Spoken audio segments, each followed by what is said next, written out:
Leaders have been trying to unlock the potential of teams for a very long time. Today, we're going to give you some tools to help you do exactly that. Some you might know and even use. Others are likely new and will be powerful when you do use them. All will help your teams meet the moment when the moments are complex and uncertain. Welcome to another episode of the Remarkable Leadership Podcast, where we are helping organizations and their leaders grow and lead more effectively and make a bigger difference across their teams, communities, and the world. If you are listening to this podcast, you could join us in the future for live episodes on your favorite social platform. Find out when they're happening, what's going on, and how to do that by joining us on one of our platforms where we live stream these. Just go to our Facebook or LinkedIn groups. Just go to remarkablepodcast.com/Facebook or remarkablepodcast.com/LinkedIn, two of the platforms where these live stream. If you want to get more from this episode and every podcast you listen to, download my short practical action guide. Just go to kevineikenberry.com/get-more, where you can get more from any podcast you listen to. Here we go. I'm going to bring in my guest, and we're going to dive in. Her name is Karina Mangu-Ward. She is the author of the new book, Teams Who Meet the Moment. She's an organizational expert who has worked with PepsiCo, Planned Parenthood, Chanel, and more, and is a partner at August. At August, she's worked with some of the largest, most complex organizations in the world to shift their everyday ways of working. Before August, her adventures included conducting research on implicit bias, helping arts organizations behave as creatively behind the scenes as they do on stage, and running social innovation labs. Her motto is "Get Caught Trying," which means she'd rather try and screw it up than not try at all. She lives with her partner and kids in Brooklyn, New York.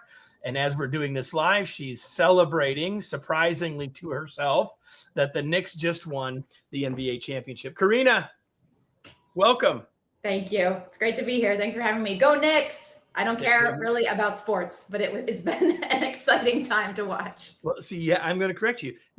In the past, you haven't cared about sports, but for the last few weeks, you have. I have cared about sports. We'll see if the habit lasts. Let's talk in 6 months about whether I still care about sports. But listen, watching a team of people come together, and the thing I love is that everything Jalen Brunson talks about is about the work, the practice, the discipline, the magic of the work. That so aligns to my philosophy about all good things in life and in teamwork. We have to get good at things if we want to have sustained performance. So I don't care about sports, but boy, I care about teams. There you go, which is probably at some level why you wrote the book. But I want to ask you the question. In my introduction, I said a little bit about the work that you've been doing for a long time. So the question is, why the book? It's a good question. I'm going to answer it in two ways. One is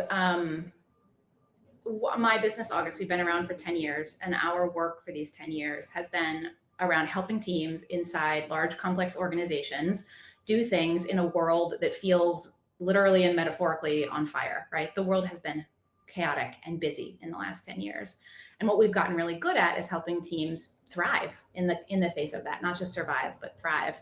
And there are certain things that we noticed over the last 10 years that were the practices that we teach that people kept coming back to us. I'd run into someone on the street 5 years later and they'd say, "You're the person that taught me that thing about safe to try decision making," or "I still do retrospectives every month with my team." And I realized that there was a set of things that we were teaching that were so effective, so sticky, so meaningful, that I wanted to make sure that anyone on a team had access to those. So the why is we had all this great knowledge and we wanted to make sure as many people had access to it as possible. But the personal answer to that question is I've just always been obsessed with teams. I was a band kid, a theater kid. I studied psychology. I've always loved what makes it so tricky for us to work with each other, and why, with this sense that is so important that we figure out how to collaborate in this world, in our families. And that's just what's in my, I think I wake up every morning thinking about that question. What does it take for groups of people to come together and do extraordinary things? And so this book I don't know. This book is just all about that for me. It started in band. So what instrument did you play? Oh my God, I could go on for days. I was a clarinet player turned oboe player turned drum major of the marching band, which I will say very proudly. Yeah, I've always loved to be part of an ensemble. I think there's just a magic to it. You didn't play the oboe in the marching band. I'm here to tell you that right now. I did not. I played the clarinet in the marching band. I was in the marching band at Purdue University for 2 years. Played at bowl games. Played at the Indy 500. Yeah, Wow. That's not what this podcast is about. It's not. Wait, what was your instrument? I played the sax. I played all of the saxophones at one time or another. I somehow can see that. I love that for you, Kevin. There you go. So listen, there are 9 practices that you hinted at practices. If people knew already or were listening closely, they heard a couple of them already. We're going to dive into some of those. We won't get to all of them, but before we get to practices, what would you say is the big idea of the book? Yeah. There's a lot of talk about performance inside organizations. What drives performance? And in the book, we break it down. It's a bit cheeky, but the section is called Lies We Love. These are things we're attached to, and there are 3. The first is we just need a better strategy. The C-suite and everybody else loves to obsess over getting the right thing down on paper, and we pay millions of dollars and we spend months and months crafting the perfect strategy. It's not wrong. It's just not enough in a world that is constantly changing. It's not always about getting the strategy right. It's about building the capacity to adapt when it becomes wrong, which it always will. The second lie, right? I see you nodding. It's always wrong eventually, right? Sometimes before we actually start using it. Most of the time before we start using it, because it took us so long to make it. So strategy is essential, but I think we need to think a lot more about like strategy sprints and kind of ongoing strategic thinking. The second lie is superstar talent leads to superstar teamwork. I mean, how often does this happen? We obsess over getting rock stars or 10x talent. We have all this lingo to describe these folks. It's not that that's not great. We want people who are masters of their domain, but that does not mean that they are going to be superstar collaborators. And in modern organizations, all value is created in groups of people cross-functionally. Like teams are the engine of value creation. And so a superstar talent who doesn't do superstar teamwork is not actually going to deliver on that talent. And then the last one, I think, is the most insidious, which is that if we just work harder, it will lead to better results. This is the 996 movement, or like the email that goes out at night saying, hey, we're in a tough period. We just need to grind a little harder for the next 3 months, which turns into 6 months. And effort matters. Hard work is important, of course, but if you're working in ways of working that are a little bit broken, it's not going to move the needle. So the big idea is that we need to hold those things as important, but not essential, and recognize that exceptional teamwork that's fit for this moment is what actually is both great for outcomes, but also great for people. Because how frustrating is it to go to work every day and feel stuck in the grind of tough decision making or being punished for failure, slowness, that it stinks for people to be in work environments like that. Well, and the thing is that you use the word grind. I often use the word busy, calling it the most dangerous 4-letter word in the English language because, we wear that like some sort of badge, right, of honor when activity is not the answer. Accomplishment is the answer, right? It's like it's exactly the wrong measurement. And yet that's the thing we measure because that's the thing. It's easy to measure in some ways, I suppose. So there are 3 themes with 3 practices each. And my math says that means there's 9 practices. And so what I thought we'd do is have you just tell us the 3 themes first, because that gives us a frame for the stuff that I'm going to then ask in the time that we have left. How does that sound? So tell everyone what the 3 themes are that you have sort of framed and the team have framed the work around. Yeah. So the 3 themes are organizing for impact, deciding in uncertainty, and designing for learning. And I'll say a little bit about each of those. So organizing, I love the lower thirds. These are so cool.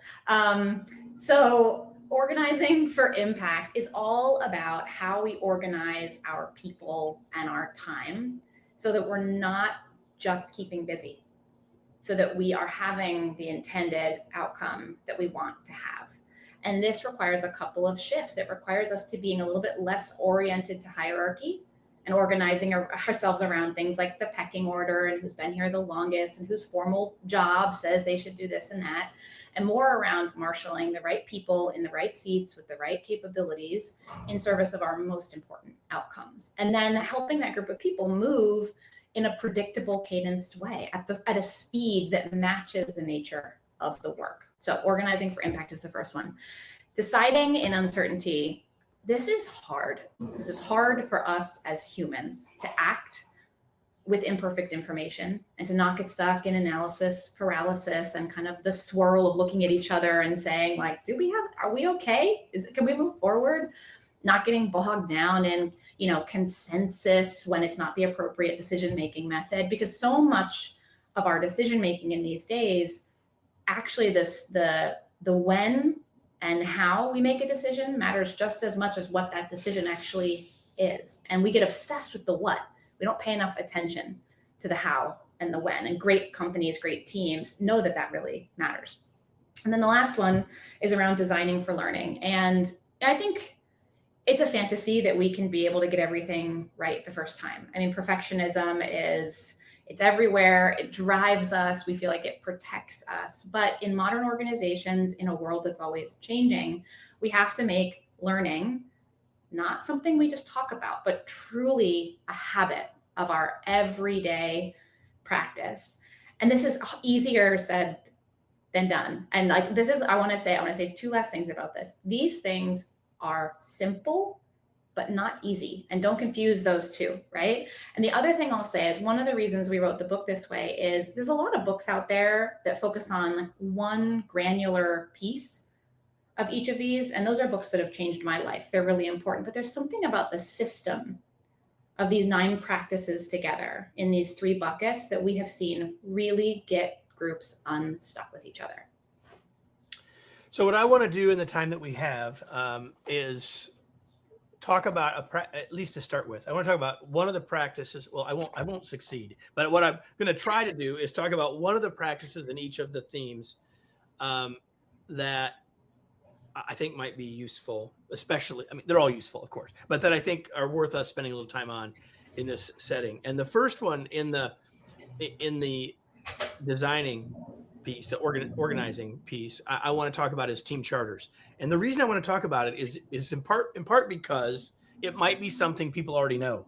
In my experience, a lot of people know about team charters, and a lot of people say, hey, we did one of those once, but that doesn't mean that they do them or do them well. So first of all, for people who I don't want anyone who's not heard that term or know what that means, or once you describe it, know that they call it something else. So tell us what a team charter is, Karina, from your perspective, but then I want you to say, okay, where do people mess them up? Yeah. So team charter really simply is a document that describes the fundamental attributes of a team. In the one that we create, that includes the purpose of the team, what they're sprinting to accomplish in the next 12 weeks, who has power. We call those decision rights. What decisions can the team make or not make? And then the roles. We talk a lot at August about roles, not souls. So I mean this, not the people, but the roles that are needed to accomplish the work, right?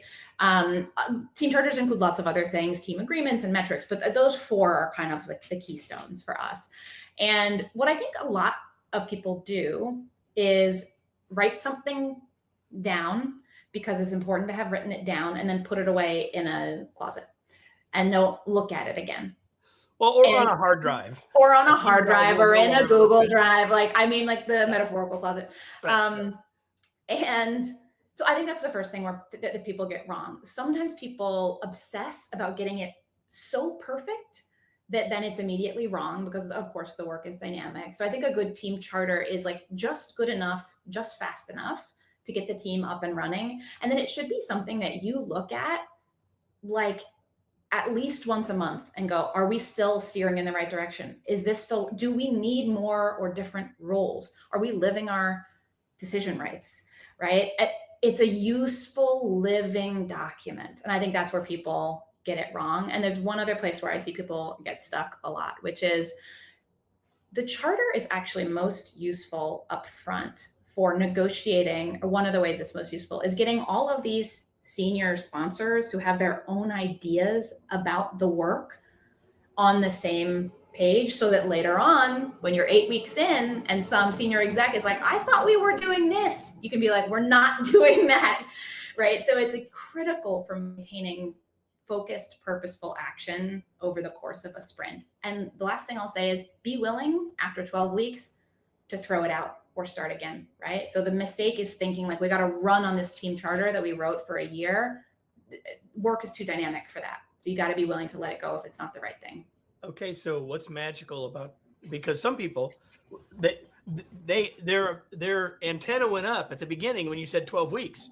So what's so magical about 12 weeks? And listen, our team's not going anywhere. It's the same group of people. We're going to be here for 6-8 months, maybe not a year, but we're going to be here for, like, why 12 weeks? Yeah, what I've found is that 12 weeks, and it could be 16. I mean, it could be 8, right? So it's like, but there's a sweet spot there at 12, which is that's enough time for us to really learn by doing. We're going to try some stuff. We're going to get the work going. We're going to go after our outcomes. And we're not going to be sitting around talking about the work. We're going to be doing it. And then we'll know whether we're headed in the right direction or not. We'll have data from our users, from our customers, from our clients, whether what we're doing is moving the needle in some way. So there's the learn by doing piece. And then also, Kevin, I will say it's likely that in 12 weeks, something will change. Something is always changing. Right. So I think the thing that I want to highlight here before we go on is that a lot of people, when they learned about charters or when they're used in their organizations, they're used when we form a team.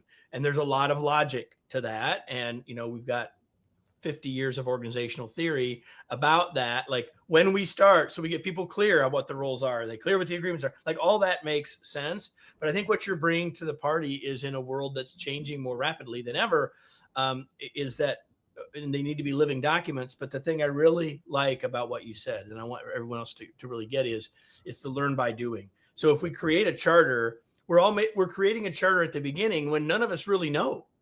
We haven't done anything yet. Put in a room to work on a project or to work on a thing, and a stakeholder or a boss or someone spent some time, and then we're supposed to build this, which we should do. But even if things didn't change, we're going to get it wrong because we need to learn by doing. I mean, I really love that one piece. It's really important. Right? Yeah. The fantasy that we can understand things before we've started acting is a fantasy that's useful for another age, and it's not the age that we're in. I'm not even convinced it was accurate then. It's just been totally exposed. Yes, completely exposed. as an absolute fraud at this point. Right. So we could talk. I might come back to cadence before we're done, but I want us to go on. I want us to talk about deciding in uncertainty, and I wrote a book with the word uncertainty in the title that came out last year, and it's about navigating uncertainty. And the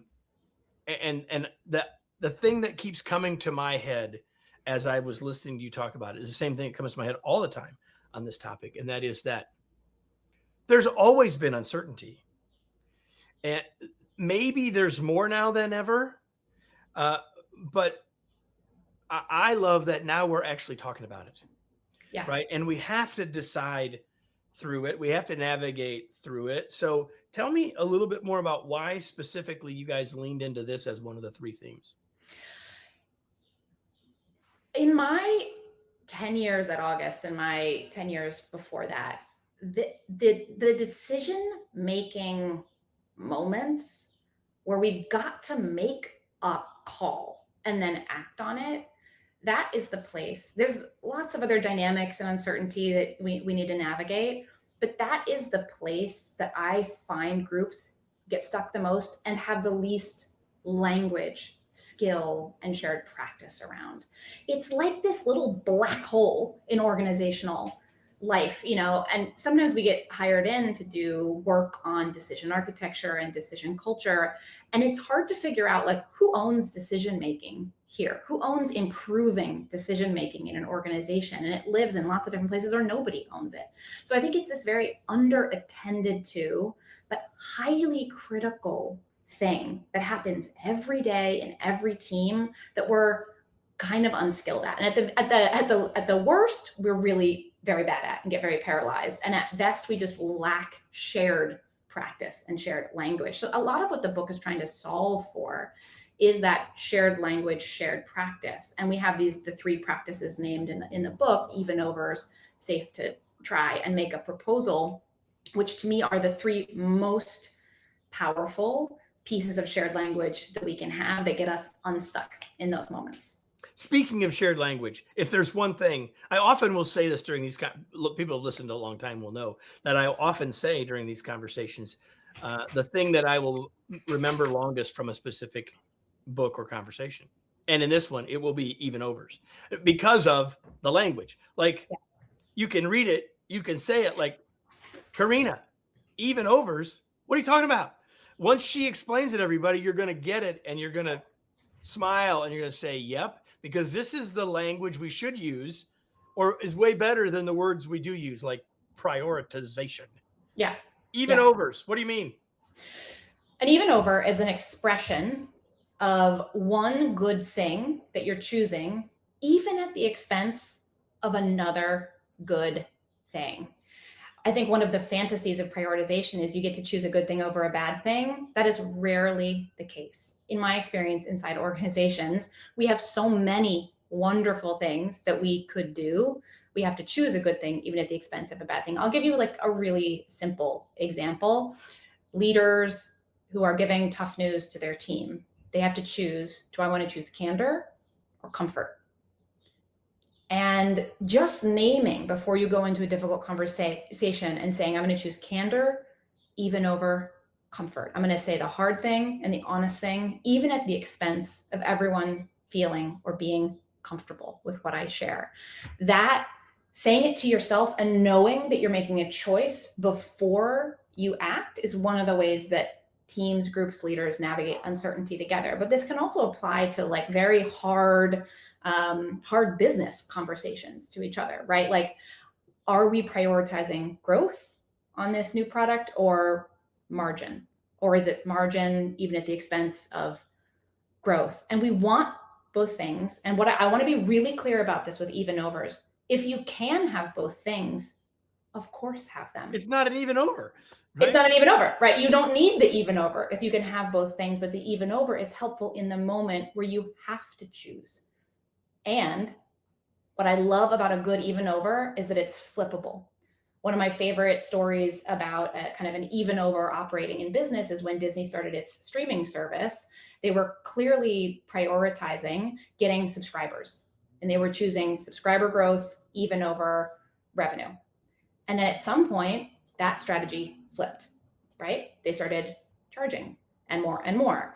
They wanted revenue even at the expense of new subscribers. So one place where I don't want people to get stuck is to think I choose an even over and then I'm stuck in it for the rest of time. Just like the team charter, it's about dynamic reprioritization based on what your context and what your business needs in the moment. And this is, leaders hate this practice. I'm not going to lie. This has been they love it and they hate it. It's one of the hardest for them to wrap their minds around because they're like, why are you making me choose? And what I want to say is, even if I don't have you have to. You have to. And also you are. You can pretend like you're not, but even if you don't state the even over, you're choosing something. And it's more confusing and disengaging for your people if you are not explicit about what you are prioritizing at the expense of something else. So let's go back to candor versus comfort. Like if you don't think about that, you're going to wander around or you're going to do one or the other and do neither of them well. Yeah. And when you realize, well, if you take that example, anyone listening can say, there have been times when I needed to make one of those choices and other times with the same person, perhaps, that I need to make the other choice. And that's okay, because what we're doing is trying to help us be conscious about what matters. It's The all more about, in this moment. yes. I love that you're using that language because it's about making the implicit explicit and consciously being aware and be able to describe it together. It's one of the actually the most effective managing up tools that I've seen. So I can go to a leader and say, I'm working on this project, and you'll see in the choices that I've made that I'm choosing breadth even over depth. And that's because I think that aligns to our business strategy. Can I check that prioritization with you? Does that seem to make sense from where you sit? So it's a way of claiming your own agency, your own ownership, making your own choices, but still getting alignment to those choices. So nobody later on can be like, why did you choose breadth? That I don't understand that, right? And then it gives you the power to move. And what it avoids is micromanagement. Because if you don't state the even over, it's much easier for a leader to have to be like, remember, in this one, choose breadth. Remember, in this one, choose depth. Right? And when we align in advance, we can just run. And that is powerful and engaging. It's good for people and good for outcomes. So the third theme is designing for learning. And, Karina, we could have had a whole conversation about each of the themes, but you probably didn't want to spend that much time with me. 3 here, small bets, work in public, retrospectives. I would really love to talk about retrospectives. The thing I want to say about retrospectives that I love, and you actually said it earlier, is schedule them. Some people are pretty good at doing them at the end of the project. We should be continuing to do them, just like we should be continuing to reflect ourselves. I love that. And I want you to talk about work in public a little bit. Oh, you misdirected me. I was all ready to talk about retros, but I do feel like they're a more common practice, right? Like there's lots of good, why. Right. And like the hill I will die on is frequent and often. A postmortem is not a thing. Who cares? You can't learn. It's too late in our modern world, but work in public. So this is about the idea that when we share what we affectionately at August call shitty first drafts, or when we share a document that's not finished or complete, that's not polished with our teammates, that we, even though that is extremely vulnerable thing to do, getting the shared consciousness of what I'm working on and having other people be able to see and feedback on that is the way we actually get to great results. And the fallacy that what's expected of us and what good work looks like is the grand reveal, pulling the rabbit out of the hat and being like, I went away for a month and I've brought you back this perfect project plan. And someone goes, hold on, if you had talked to me a month ago, I would have told you that we already have a team working on that, or we've got a plan, that a template that you can use, right? So when we share, the way that this looks really simply in practice, even at the August team, we have a Slack. That's where we do all of our communication. I will often start a document. Let's say I'm working on our sales strategy for the upcoming quarter. I'll drop the link to that document before I've put a single thing in it. And people on my team can watch me work. They can watch me build my strategy. If they happen to look at it, they can get in and leave a comment like, oh, hey, think about this, or hey, think about that. It's not the expectation that you're always in everybody's document, right? But they're available. But they're available. And it is an invitation to participate early and often. And I will tell you, when I first started at August, and this was our practice, I found it made me really uncomfortable and really nervous, because I had kind of come up and been taught, like, you're a good professional if you can do things yourself and you can get things done and you can kind of like figure out how to soak up all the context and get things right.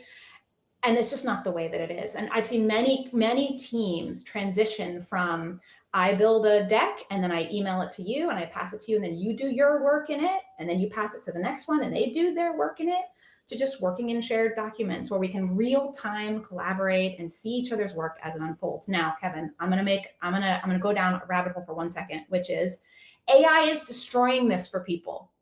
AI has people working in private in their own little instances. And that is something that we are breaking the mold on that at August. Like, we have figured out how we've built our shared brain. We do everything in public when it comes to AI, because we can't lose this habit. We can't allow ourselves to get isolated and working alone in the age of AI. I feel that is so important. I was glad you said that, because I was going to ask a question about that before we finished. And we're almost finished. We need to continue to move on. And I guess I have one more question about the content, if you will, before we go on. And that is, other than having everyone in the organization get a copy of the book, Teams That Meet the Moment, what would be your organizational next step? What would you recommend? Someone's listening and saying, hey, we want to start to do some of the things that Karina's talking about. Where would you suggest they start? It's a great question. At August, we always think about go where the energy is. So most of our work that we do is with large organizations who want to transform their teaming culture. And usually where we start is we pick a few kind of strategic priorities where we know that good teaming would unlock something that really matters to us, whether it's a high priority that is totally new for us, or an important revenue generating team that is stuck and kind of in gridlock in some way. And we invite them into this practice. And then, this is the kind of thing where you can talk and talk and talk about it, but it's best experienced. So you want to try the stuff and then start to role model it outwards. And that is what we really take kind of like a movement methodology with this stuff. It's like a magnets, not mandates. It's really hard to say to people, you must team in a new way. It's much more powerful to just use the language, model it from the top, and also show that it delivers results, which is why you want to be choosy about where you apply it. But that being said, any team member in any organization can start to try these at any time. And I think that what I've observed is that excitement over new ways of working builds momentum and energy. So I would say believe that you can spark a movement for more effective teamwork in your organization, and just start by starting. Don't wait until you get permission. Just do it, and others will follow. That's what I always say. Of course, one of the things we didn't talk about here is meetings. And one of the things I say about meetings is, listen, if your meetings get better, people are going to notice. Absolutely. And they're going to say, wait a minute, what's Karina doing? Yeah. And if your decision making gets better, people are going to be like, how'd they do that? And if all of a sudden you're bringing people together for learning moments that yield real insight and actually change the way you do things going forward, people will go, I want that too. So I completely agree with you with the power of that. So I have a question now, Karina, that you knew I was going to ask, because I told you. And if people who are longtime listeners know I'm going to ask this question, and it's this: what are you reading these days? All right. Two things I'll say. One is I'm a massive fan of memoir. I read memoir constantly. The reason I like to read memoirs is it gives you a hidden view into what family and life dynamics are like. I love seeing inside other people's worlds. So that's my answer number one. But on kind of the thematics of the book, there are 3 books that have either come out or are coming out that I've really enjoyed or am anticipating. The first one is Hidden Patterns, who was written by former colleague of mine at August, Clay Parker Jones. And it's got some of the same practices in it. It's got even more robust set. And what excites me about it is it's good stuff, but also I love that there's a growing movement around transforming work and teamwork right now. We really need it. It's right for the era. And so I'm glad that his book is out there and others. Today Was Fun by Bree Groff, because my book is about sort of the serious grind of teamwork. And I think her book is a pushback at that, around how can we be more joyful at work and find kind of our humanity in the day-to-day. And then the last one is Priya Parker wrote The Art of Gathering, but she has a new one coming out, The Art of Conflict or The Art of Arguing. I forget what it's actually, the last word is, but I'm very, very excited to read that, because I think that how we engage in conflict is one of the bedrocks underneath all of this, our ability to just disagree in a healthy and productive way with each other. So that one's on my reading list. We will confirm what the actual title is of Priya Parker's new book. The Art of Gathering is a fabulous book. We'll have all of those in the show notes. But before we go, a memoir, give me one that you love. I read this memoir called Between Two Worlds by Suleika. I'm not going to pronounce her name right, but we can put it in the show notes, about coming up, getting cancer young, and then figuring out, after you've survived the worst, how do you figure out how to live? And I think it's just a fascinating and meaningful, and just her telling her story from so deep inside really moved me. We will have all of those everybody in the show notes, we will also have a link to teams that meet the moment as well. Karina, where do you want to point people either about the book or about your work? Like, where do you want to point people before we go?